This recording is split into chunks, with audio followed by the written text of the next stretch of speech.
May dalawang magkaibigan, si Ping at si Pong. Pareho silang masipag at matalino kaya naman sa edad na 22, nakakuha sila ng magandang trabaho. Pagdating ng sweldo, si Ping laging naghahanap ng mapag-iinvestan. Si Pong laging naghahanap ng gimmick. Si Ping nag-i-invest sa iba't ibang bagay. Si Pong namimili ng iba't ibang gadget. Ganito lagi ang gawain ng mag-best friend every month, paulit-ulit, walang mintis. Nakahanap ng magandang investment si Ping na nagbibigay ng 10% compound interest every year. Ginawa niyang ugali na magtabi ng 2,000 pesos a month para dito at umabot din ng 24,000 pesos ang ini-invest ni Ping every year. Niyaya niya si Pong na mag-invest na rin dito para sa retirement fund niya. Ang sagot naman ni Pong, saka na, kapag malaki na ang sweldo ko.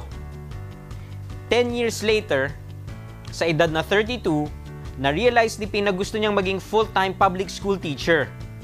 Agad siyang nag-resign at naging teacher. Hindi na siya nakapagdagdag sa investment niya at nakalimutan na niya ito. Nanatili sa trabaho si Pong hanggat sa na-promote siya ng na-promote. Sa edad na 40, naging vice president na si Pong ng kumpanyang pinagtatrabahuhan niya.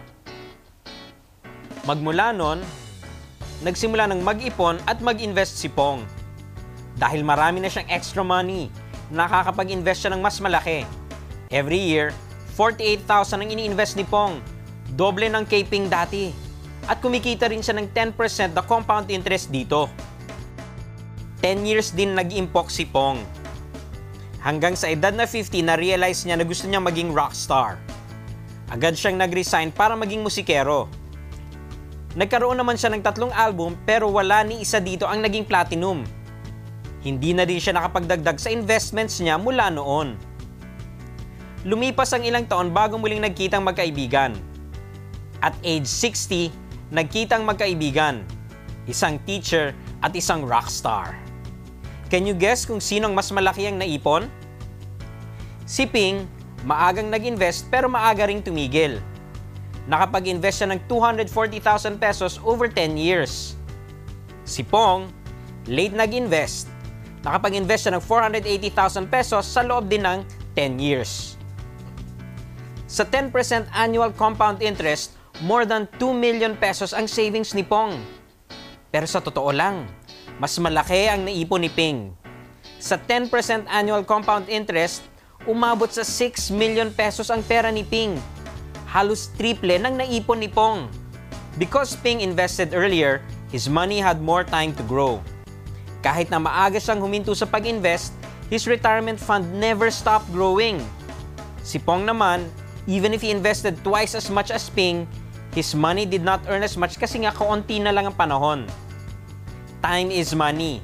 At kung mas maaga tayong mag-i-invest, mas malaki ang kikitain ng pera natin.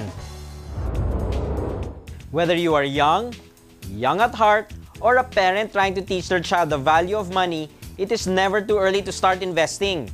Sa totoo lang, kahit gaano pa kaliit ang pera natin, mag-invest na tayo. Bakit?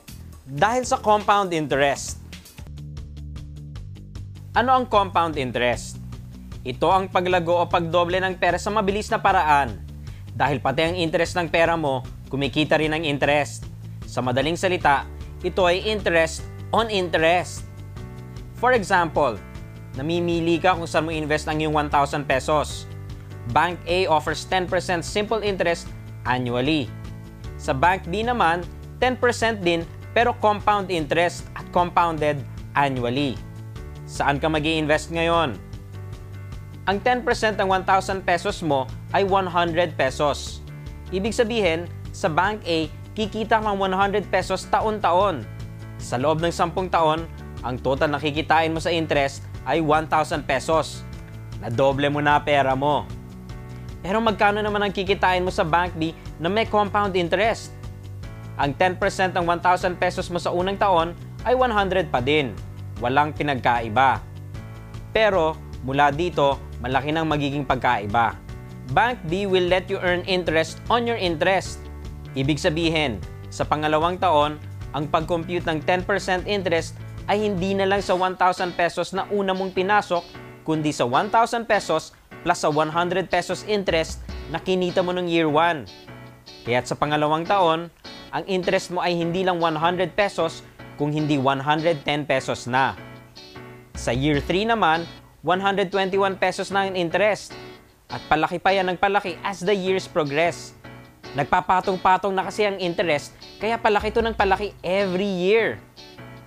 10 years after, ang kinita mong interest sa Bank B ay aabot sa higit na 1,500 pesos. Mas malaki pa kesa sa una mong ininvest na pera. Isipin mo na lang kung ano mangyayari kung ipagpatuloy mo ba ito hanggang 20, 30, or 50 years.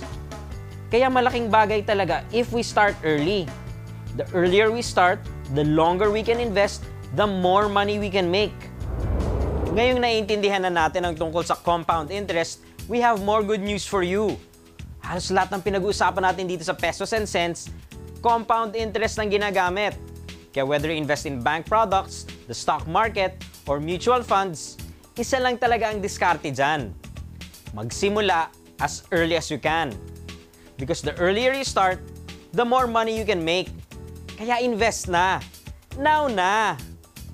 After hearing all of that, I know you will agree with the old saying that the early bird gets the worm.